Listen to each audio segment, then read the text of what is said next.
ये है CBN की प्रस्तुति और आप देख रहे हैं एक नई जिंदगी। Hello and good morning friends, welcome to एक नई जिंदगी। गुड मॉर्निंग फ्रेंड्स, एक नई जिंदगी में आपका स्वागत है और हम बहुत खुश हैं आप हमारे साथ जुड़े हैं।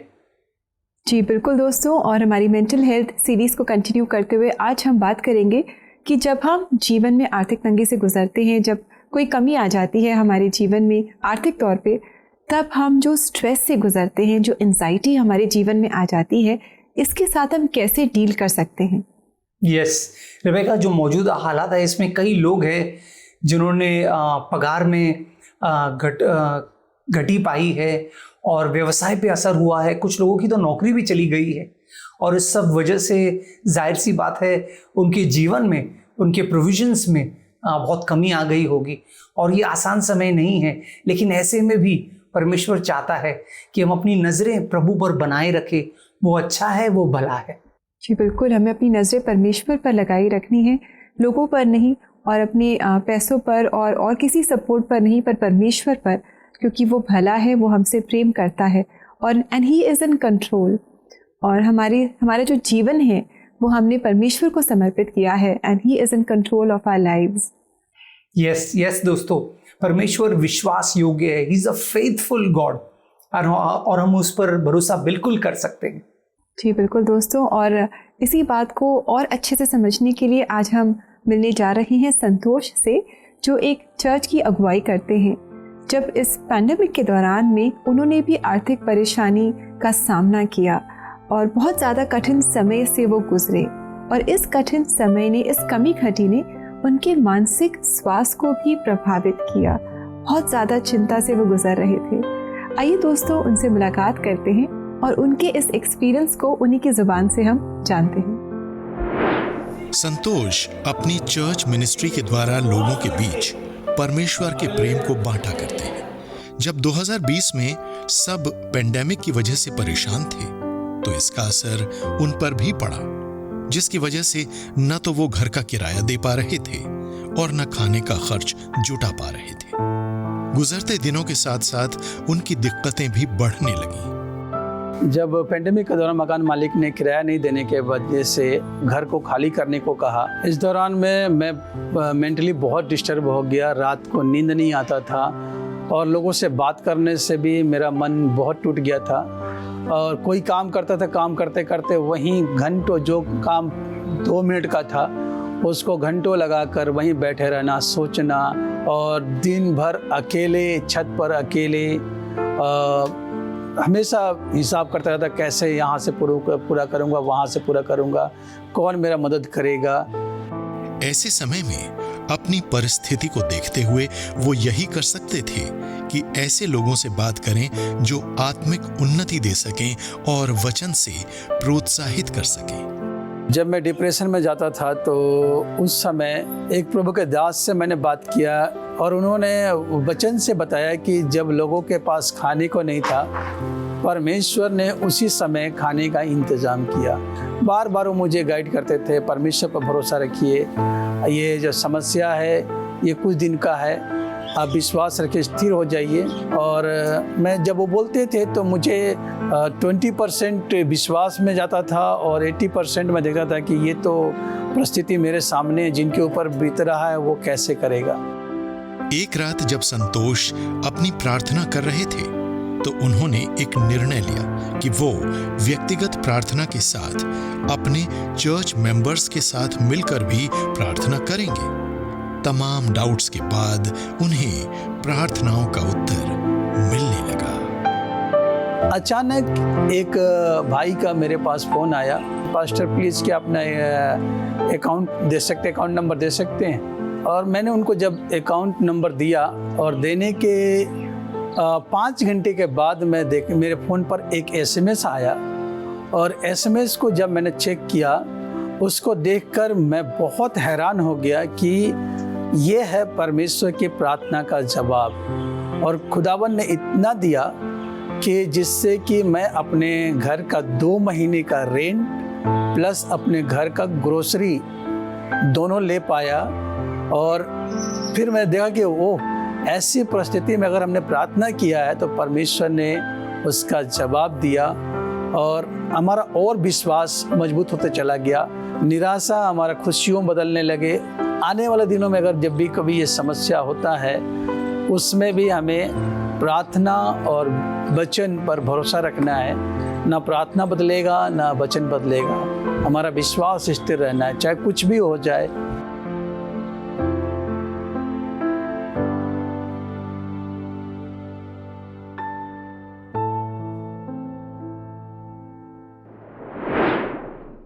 बड़ी अच्छी कहानी है संतोष की। और राहुल, हम देखते हैं कि जब कोई भी ऐसे समय से गुजरता है तो ज़्यादातर हम अपना समय सोच विचार में बिताते हैं। हम टेंशन करते हैं, स्ट्रेस करते हैं, प्लानिंग करते हैं।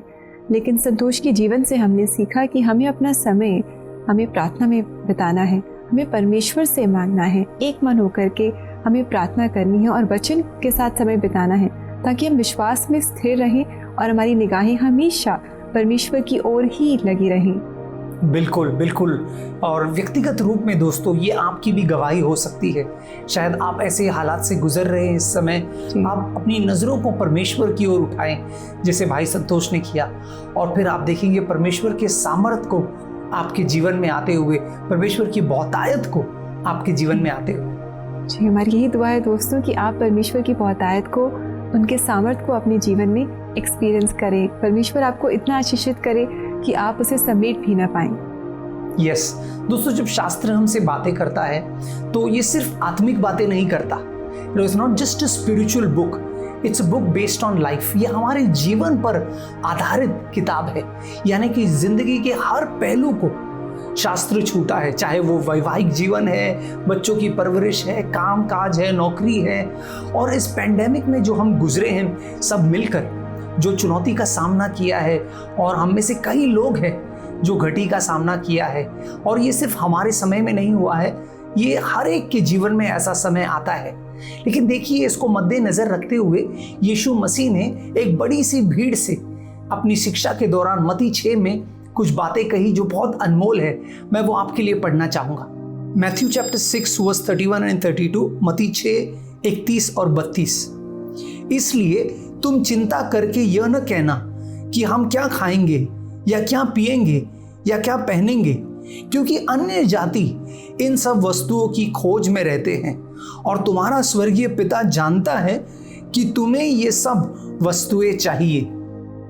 कितनी अच्छी बात है कि नहीं दोस्तों? शास्त्र कहता है कि परमेश्वर जानता है हमें किस चीज की कमी है, और वो हमारी कमी को भरपूरी में बदलेगा। शास्त्र कहता है तुम चिंता मत करना, क्योंकि ये तुम्हें शोभा नहीं देता।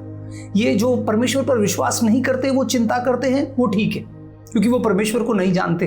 लेकिन तुम जो परमेश्वर को जानते हो और ये जानते हो कि तुम्हारा परमेश्वर सिर्फ परमेश्वर नहीं, तुम्हारा स्वर्गीय पिता है, और एक पिता अपने बच्चों की जरूरतें जैसे पूरा करता है, वैसे हमारा स्वर्गीय पिता भी हमारी ज़रूरतों को पूरा करेगा, इसका वादा यीशु करता है। दोस्तों, शास्त्र कहता है कि वो ज़रूर हमारी घटी में भरपूरी लेकर आएगा। एक और खूबसूरत वचन है जो बताता है हमें कि उचित समय में परमेश्वर हमारी ज़रूरतों को पूरा करता है, और वो है भजन संहिता 145। मैं आपके लिए वो वचन भी पढ़ना चाहूँगा। भजन संहिता 145 Psalm 145 वर्स 15वां वचन कहता है, सबों की आंखें तेरी ओर लगी रहती है, और तू उनको आहार समय पर देता है। तू अपनी मुट्ठी खोलकर सब प्राणियों को आहार से तृप्त करता है। कितना प्रोत्साहनजनक वचन है दोस्तों। परमेश्वर सिर्फ हमारी जरूरतों को पूरा ही नहीं करेगा, लेकिन वो सही समय पर करेगा दोस्तों।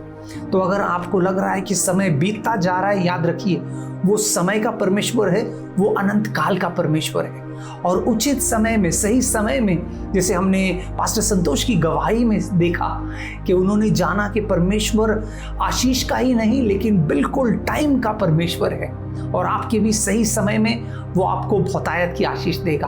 अगर आपने ऐसा कुछ अनुभव किया है अपने जीवन में, तो क्यों ना आप हमें हमारे YouTube कमेंट सेक्शन में जाकर बताएं कि कैसा परमेश्वर आपके लिए भला रहा है।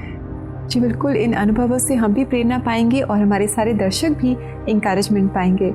दोस्तों, अगर परमेश्वर ने आपके जीवन में कोई अद्भुत कार्य किया है, आपकी घटी में परमेश्वर ने बहुतायत को उंडेला है, तो क्यों ना आप हमारे एक नई जिंदगी फेसबुक पेज पर जाएं और हमें बताएं कि वो क्या किस्सा था और कैसे परमेश्वर ने आपके जीवन को आशीषों से भरा। हम भी उससे प्रोत्साहन पाएंगे। और दोस्तों, अगर आज आप भी किसी आर्थिक परेशानी से गुजर रही हैं, प्रार्थना चाहते हैं, तो क्यों ना आप और हम मिलकर प्रार्थना करें। हमारी CBN प्रेयर लाइन पर आप हमें कॉल करें। हमारा नंबर है 9910401010। हम आपके साथ आपके लिए प्रार्थना करेंगे। यस दोस्तों, साथ ही साथ आप हमें इसी नंबर पर व्हाट्सएप भी कर सकते हैं। अब समय है छोटे से ब्रेक का, लेकिन जब ब्रेक से लौट कर आएंगे तो हम कुछ ऐसे लोगों से मिलेंगे जिन्होंने मेंटल हेल्थ में, मेंटल चुनौतियों में डट कर सामना किया। तो कहीं जाइएगा नहीं, इनकी कहानी हम जरूर देखेंगे।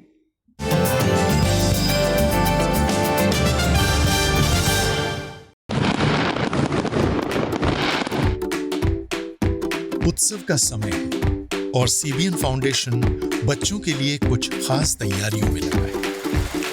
CBN फाउंडेशन के टेलरिंग सेंटर में काम करने वाली महिलाएं डोनेशन में मिली साड़ीज को अपसाइकल करके अंडर प्रिविलेज्ड बच्चों के लिए नई ड्रेसेस बनाने का काम करती हैं।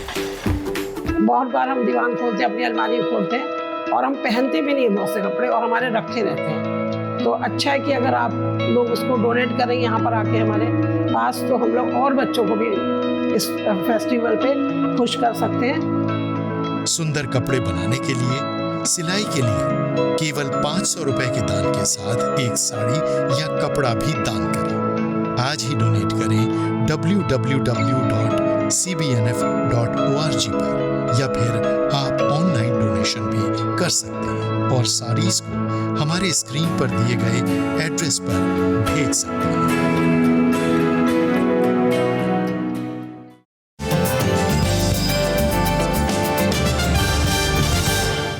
वेलकम बैक दोस्तों। इस पूरे महीने हम मेंटल हेल्थ इश्यूज़ के बारे में बात कर रहे हैं। हमारी ज़िंदगी में बहुत सारे पड़ाव आते हैं जिनमें हम मेंटल हेल्थ से स्ट्रगल कर सकते हैं, एंजाइटी और स्ट्रेस से गुजर सकते हैं। यस रिबेका, कभी कभी जब हम दूसरे लोगों के जीवनों की कहानियों को सुनते हैं और देखते हैं कि कैसे चुनौतियों से वो गुजरे, इससे हमें कितना प्रोत्साहन मिलता है और हमारी भी हौसला अफजाई होती है कि हम भी हमारी परिस्थितियों का सामना करें, क्योंकि वही परमेश्वर जो उनके साथ था वही हमारे साथ भी है। जी बिल्कुल दोस्तों, और ऐसे ही कुछ लोगों से आज हम आपकी मुलाकात कराने जा रहे हैं। तो आइए इन्हें मिले इस खास सेगमेंट में जिसका नाम है #It's okay not to be okay।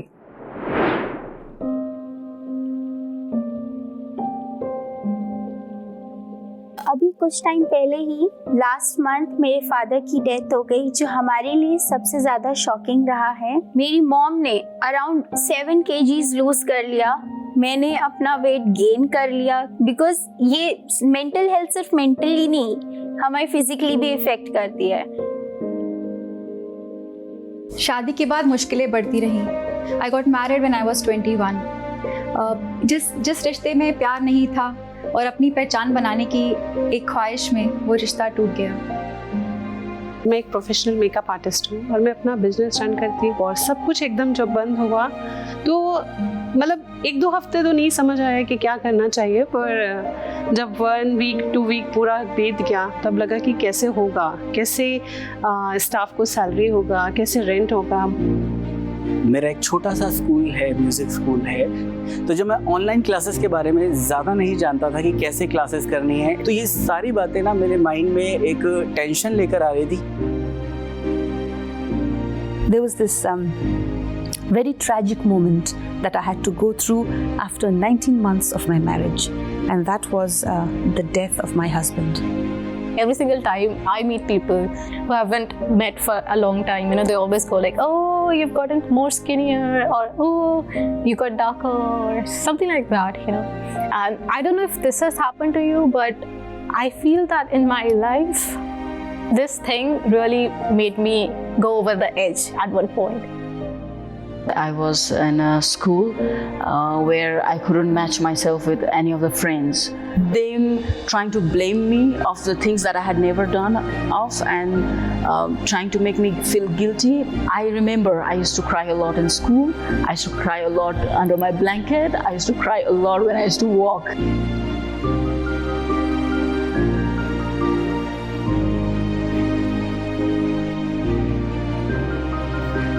पापा को पता था मुझे केक बनाने का शौक है, तो मेरे लिए अभी कुछ टाइम पहले ही पूरा केक का पूरा सारा सामान लेकर आए कि अब तू मेरे लिए भी फटाफट से केक बनाइयो। ये सब चीज़ें जब मैं वो सामान को देखती हूँ, जब वो चीज़ों को देखती हूँ, तो मुझे बहुत ज़्यादा वो सब याद आती है। वो सब चीज़ें बहुत ज़्यादा मैं मिस करती हूँ। काश मेरे पापा आज भी मेरे साथ होते, काश अभी भी वो मुझे हक करते और मुझे संभाल रहे होते।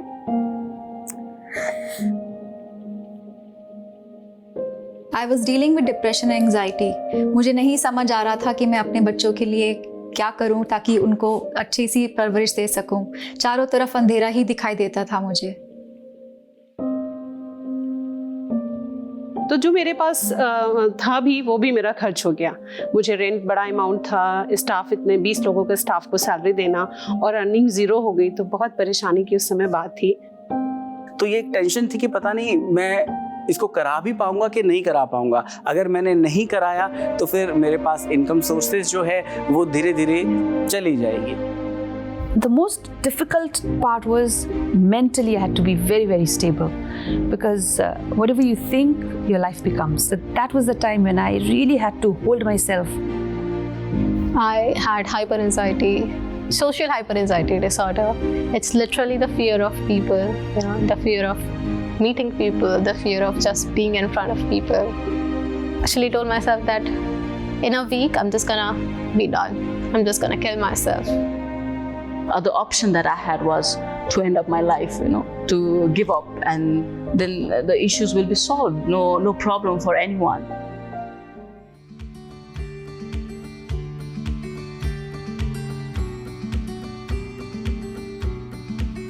वचन में यही था कि जब पक्षी जो कभी कुछ ना बोते हैं ना काटते हैं, उन लोगों को कभी भूखा नहीं छोड़ा, तो हमें कैसे भूखा छोड़ सकते हैं परमेश्वर। मैंने सबसे पहले उस वचन को पढ़ते ही सबसे पहले धन्यवाद किया परमेश्वर का कि आज उन्होंने मुझे ऐसा वचन दिया कि वो मेरे लिए एक सहायता थी, वो मेरे लिए एक जवाब था मेरे उस सवाल का जिसका जवाब मुझे नहीं मिल रहा था।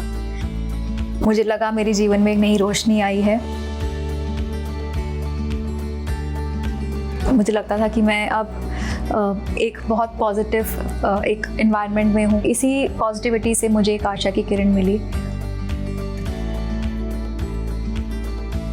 तो मैंने प्रार्थना करी कि परमेश्वर आप जो है मुझे इस समय में, मैं इन लोगों को, क्योंकि इनको सैलरी चाहिए और रेंट जो है वो रेंट ओनर को रेंट चाहिए, तो मैं कैसे करूं परमेश्वर कि ये चीज़ें हो जाए। मुझे अचानक परमेश्वर ने याद दिलाया कि मेरा एक पेमेंट था जो एक बड़ा अमाउंट था, और मुझे वो पेमेंट दे दिया, और उस पेमेंट से मेरा 2 मंथ्स मेरा पूरा कंप्लीट निकल गया। जब ये सब चीज़ें हुई तब परमेश्वर के वचन ने बात की, और जब बात की तो हमने परमेश्वर के फेवर को देखा, और उसके बाद जो है मैं ऑनलाइन क्लासेस करना शुरू किया और मेरे पास कुछ क्लासेस आने लगी। I stopped asking, questioning the Lord, saying, why me? After praying, I used to, suddenly, physically also, I used to feel my vision was very clear. So I decided that it's whatever is gone is gone. It's all on God's will.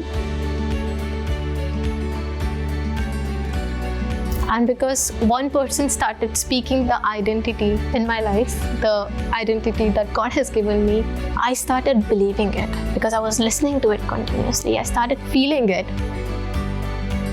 Before I thought I was righteous, but I was depressed, I was hopeless, I was feeling that I was not loved. But I met Christ and my life changed. It transformed me. It gave me hope.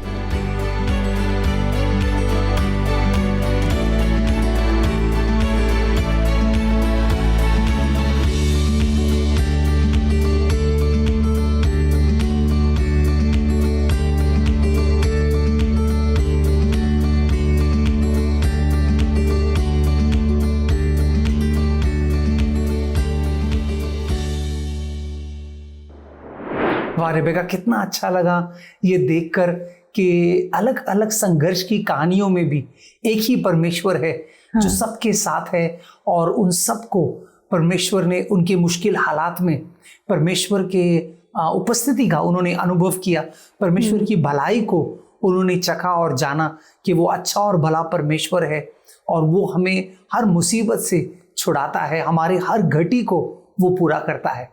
दोस्तों, अगर आप भी ऐसी बातों में मदद चाहते हैं तो हम आपको प्रोत्साहित करेंगे कि आप हमारी वेबसाइट www.cbnindia.org पर जाएं और वहाँ पर लिखकर आप हमें भी बता सकते हैं कि आप किन चुनौतियों से गुजर रहे हैं, शायद हम आपकी मदद कर सकें।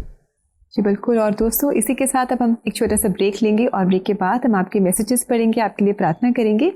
टू स्टे विद अस।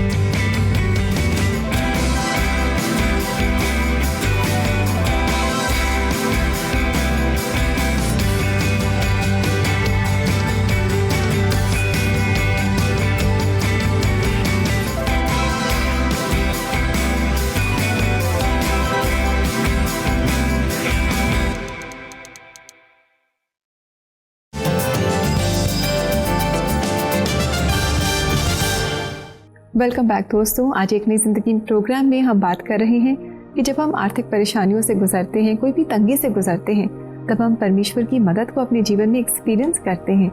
हमारा भला परमेश्वर अपनी भलाई से हमारे जीवन को ऐसी आशीषों से भर देता है, इतना कि हम समेट भी नहीं पाते।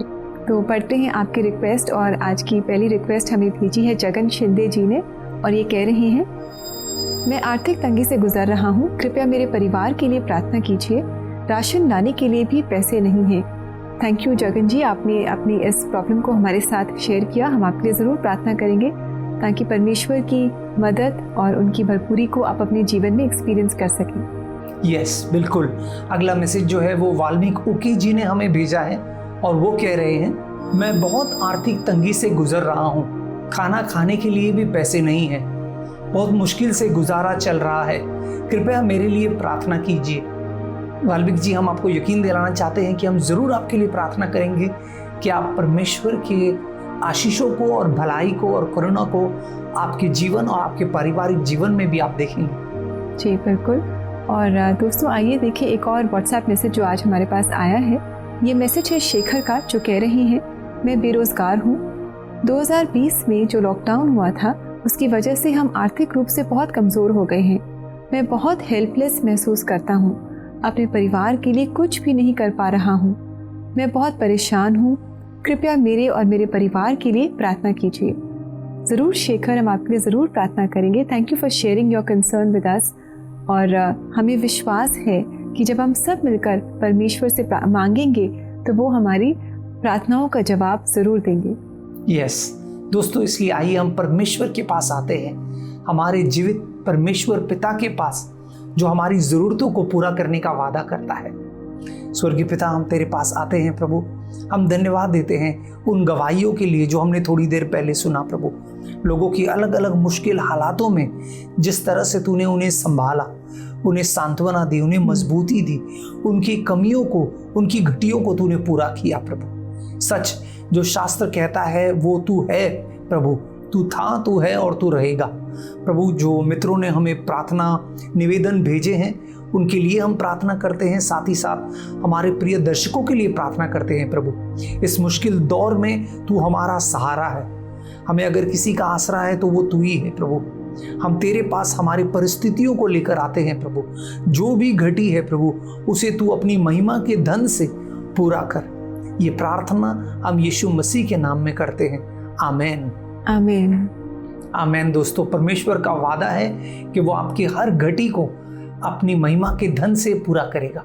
जी बिल्कुल। और आइए दोस्तों, आगे बढ़ते हुए हम देखें आज का परमेश्वर का जीवित वचन।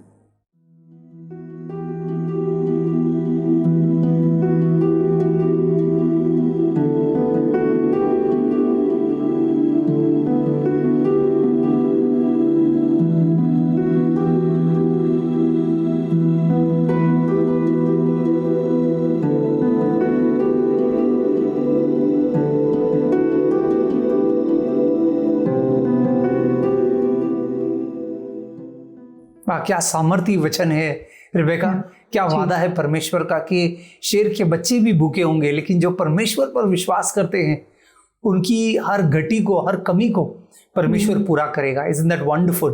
Yes, it is। कोई भी भली वस्तु परमेश्वर हमसे वंचित नहीं रखेंगे। हमारे जीवन को सब अच्छी वस्तुओं से, हर आशीष से परमेश्वर भर देंगे। यस दोस्तों, हमने संतोष जी की गवाही से देखा कि कैसे उनके मुश्किल हालातों में भी परमेश्वर ने उनको उनकी ज़रूरतों को पूरा किया और कैसे बहुतायत से उनके जीवन में आशीष लाई। वैसे आप भी उम्मीद मत हारिए, हिम्मत मत हारिए, अपनी नज़रों को परमेश्वर की ओर उठाइए और उसका वादा है वो आपकी ज़रूरतों को पूरा करेगा।